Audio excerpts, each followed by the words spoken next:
Kung alam mong mali ang sistema, pipiliin mo pa rin bang magbulag-bulagan?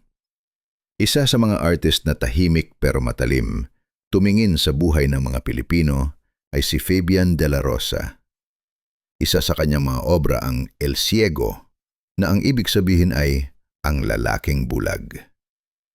Sa gitna ng eksena, may lalaking tumutugtog ng gitara.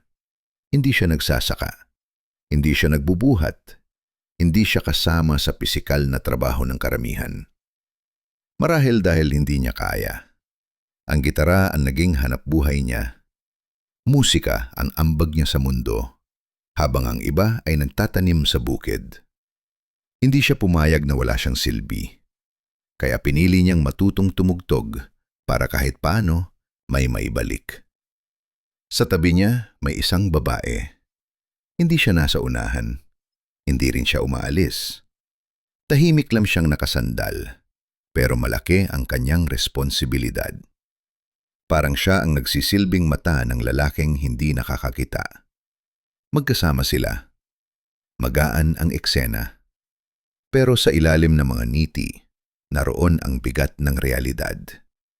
Kung mahirap na ang buhay noon, mas mahirap kung ikaw ay bulag at limitado ang mga pagpipilian.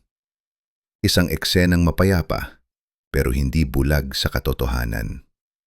Kung nabubuhay sila ngayon, ano kaya ang magiging trabaho ng lalaki?